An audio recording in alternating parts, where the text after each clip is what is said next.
हिमालय की ऊंची चोटियों पर बसा केदारनाथ सिर्फ एक मंदिर नहीं है ना। ये रहस्य, पुरानी कथाओं और ऐसे चमत्कारों का संगम है जो आज भी हमें हैरत में डाल देते हैं। तो चलिए आज इस पवित्र स्थान के इन्हीं रहस्यों और इसके अनोखे शीतकालीन अनुष्ठानों को थोड़ा और करीब से समझते हैं।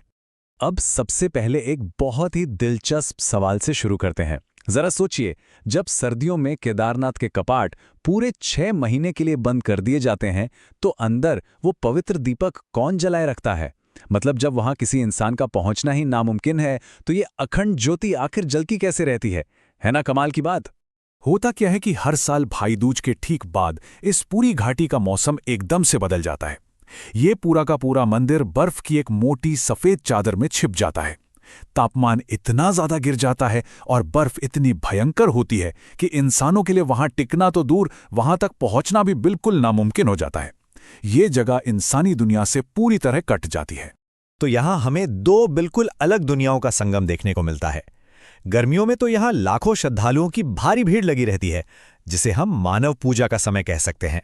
लेकिन असली जादू तो सर्दियों में होता है। पुरानी मान्यताओं की माने तो जब इंसानों के लिए कपाट बंद होते हैं, तब खुद देवता और गंधर्व वहां आकर भगवान शिव की दिव्य पूजा करते हैं। यानी देखा जाए तो ये धाम कभी भी सूना नहीं रहता। और ये रहस्य और गहरा जाता है जब हम इस नंबर 6 पर ध्यान देते हैं। पूरे 6 महीने कपाट बंद करते वक्त पुजारियों द्वारा मंदिर के अंदर एक दीपक जलाया जाता है, और बिना किसी इंसान की देखभाल के, बिना कोई तेल डाले, ये दीपक पूरे 6 महीने तक लगातार जलता रहता है। जब वसंत ऋतु में दोबारा कपाट खुलते हैं, तो ये ज्योति बिल्कुल वैसे ही जलती हुई मिलती है जैसे अभी अभी जलाई गई हो। सच कहूं तो विज्ञान भी आज तक इसका कोई ठोस जवाब नहीं दे पाया है। भगवान का प्रवास, शीतकालीन यात्रा। चलिए अब देखते हैं कि सर्दियों में पूजा की यह व्यवस्था असल में काम कैसे करती है। तो जब मुख्य मंदिर बर्फ में दबने वाला होता है, तब भगवान शिव की प्रतिमा और मंदिर के कुछ बेहद खास धार्मिक प्रतीक, जिन्हें दंडी कहा जाता है, उन्हें पूरे सम्मान के साथ पहाड़ से नीचे लाया जाता है। और ये कोई आम यात्रा नहीं होती। मुख्य पुजारी और पुरोहित खास मंत्रों के उच्चारण के साथ एक बहुत ही पवित्र अनुष्ठान करते हुए इस दंडी को सुरक्षित नीचे ले जाते हैं। ये नज़ारा वाकई देखने लायक होता है। अब आप पूछेंगे कि उन्हें नीचे ले जाकर रखते कहाँ हैं? तो देखिए, गर्मियों में तो भगवान का निवास ऊंचे हिमालय के केदारनाथ में होता है, लेकिन सर्दियों में उनका नया ठिकाना होता है ऊखीमठ। ऊखीमठ बहुत ही पवित्र जगह है, जहां मंदाकिनी और अलकनंदा नदियां आपस में मिलती हैं। यही केदारनाथ का शीतकालीन धाम है, जहां अगले 6 महीनों तक भगवान शिव की पूजा पूरे विधि विधान से बिना रुके चलती रहती है। अच्छा, अब एक ऐसा फैक्ट जो शायद आपको हैरान कर दे। केदारनाथ कहाँ है? उत्तर भारत के हिमालय में, है ना? लेकिन यहाँ के मुख्य पुजारियों को रावल कहा जाता है, और ये रावल पुजारी पारंपरिक रूप से दक्षिण भारत के कर्नाटक राज्य के वीराशैव जंगम समुदाय से आते हैं। जरा सोचिए, दक्षिण भारत के पुजारी हजारों किलोमीटर दूर हिमालय के सबसे बड़े मंदिरों में से एक की जिम्मेदारी संभाल रहे हैं। ये हमारी संस्कृति की कितनी अद्भुत एकता है। और ये रावल परंपरा कोई कल की बात नहीं है, ये सदियों से चली आ रही है। एक ही समुदाय की पीढ़ियां इसे निभा रही हैं।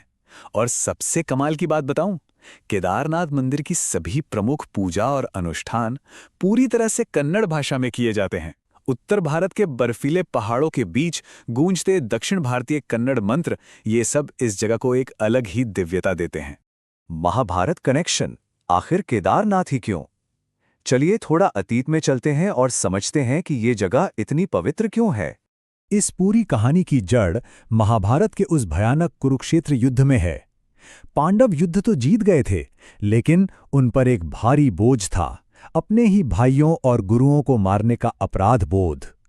तब भगवान श्री कृष्ण ने उनसे कहा था, भले ही तुमने युद्ध जीत लिया हो, लेकिन तुम अपने ही लोगों की हत्या के पापी हो, और इन पापों से तुम्हें सिर्फ और सिर्फ महादेव ही मुक्त कर सकते हैं।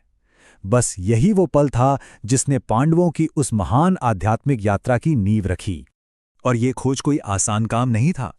युद्ध के बाद जब उन्हें अपने पाप का एहसास हुआ, तो वो अपना सारा राजपाट परीक्षित को सौंपकर कृष्ण की सलाह पर भगवान शिव को ढूंढने निकल पड़े। वो सबसे पहले काशी गए, लेकिन शिवजी वहां नहीं मिले। महीनों तक भटकने के बाद आखिर में वो हिमालय के उन जमा देने वाले पहाड़ों में पहुंचे। ये सिर्फ एक यात्रा नहीं थी, ये मोक्ष पाने की उनकी आखिरी उम्मीद थी। लेकिन भगवान शिव पांडवों से इतने खफा थे कि वो इतनी आसानी से दर्शन देने वाले नहीं थे। उन्होंने एक दैवीय लुका छिपे का खेल शुरू किया। शिवजी ने खुद को जानवरों के एक झुंड में छिपाने के लिए एक बैल का रूप ले लिया। अब यहां भीम ने दिमाग लगाया। उन्होंने अपना विशाल रूप धारण किया और केदार पर्वत के दोनों तरफ अपने पैर फैला दिए। बाकी सारे जानवर तो उनके पैरों के नीचे से निकल गए, लेकिन वो दैवीय बैल, वो किसी के पैरों के नीचे से गुजरने को तैयार नहीं हुआ। भीम तुरंत समझ गए कि ये कोई आम बैल नहीं है और उसे पकड़ने दौड़े, लेकिन भगवान शिव धरती में समाने लगे। उस हड़बड़ी में भीम ने बैल का पिछला हिस्सा यानी उसकी पीठ कसकर पकड़ ली। पांडवों की इस पक्की भक्ति और जिद को देखकर अंततः भगवान शिव मान गए। उन्होंने दर्शन दिए और पांडवों को उनके पापों से मुक्त कर दिया। और जानते हैं, यही वजह है कि आज केदारनाथ में जिस शिवलिंग की पूजा होती है वो किसी आम शिवलिंग जैसा नहीं है, बल्कि एक बैल की पीठ के आकार का है। पंच केदार दिव्य प्रकटीकरण। अब सवाल ये उठता है कि अगर बैल का पिछला हिस्सा केदारनाथ में रह गया तो भगवान शिव के बाकी शरीर का क्या हुआ? तो मान्यता ये है कि जब भगवान शिव धरती में समाये तो उनके शरीर के अलग अलग हिस्से विशाल हिमालय में अलग अलग जगहों पर प्रकट हुए। पीठ केदारनाथ में, उनकी भुजाएं तुंगनाथ में, उनका मुख रुद्रनाथ में, नाभि मदमहेश्वर में और उनकी जटाएं कल्पेश्वर में। और इन पांचों पवित्र स्थानों को ही मिलाकर पंच केदार कहा जाता है। मतलब सोचिए, ये पूरी आस्था सिर्फ एक मंदिर तक सीमित नहीं है, बल्कि पूरे हिमालय क्षेत्र में फैली हुई है। अंतिम भविष्यवाणी।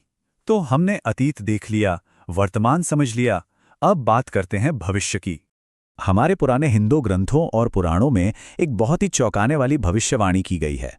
कहा गया है कि भविष्य में एक ऐसा समय आएगा जब नर और नारायण नाम के दो विशाल पहाड़ आपस में टकराकर मिल जाएंगे। और जिस दिन ऐसा होगा, उस दिन आज के केदारनाथ और बद्रीनाथ धाम का रास्ता पूरी तरह से बंद हो जाएगा। यानी इंसान फिर कभी इन मौजूदा पवित्र स्थानों तक नहीं पहुंच पाएंगे। लेकिन आस्था के रास्ते कभी बंद नहीं होते, है ना? ग्रंथों में यह भी लिखा है कि इसके बाद भविष्य केदार नाम के एक बिल्कुल नए तीर्थ स्थल का जन्म होगा। तो ऐसे में एक सवाल हमारे और आपके दिमाग में जरूर आता है, जब ये पुराने रास्ते हमेशा के लिए बंद हो जाएंगे और भविष्य केदार दुनिया के सामने आएगा, तो वहां भक्तों के लिए कौन से नए रहस्य और चमत्कार इंतजार कर रहे होंगे? इसी सवाल के साथ आज के इस सफर को यहीं रोकते हैं। अपनी जिज्ञासा हमेशा जगाए रखिए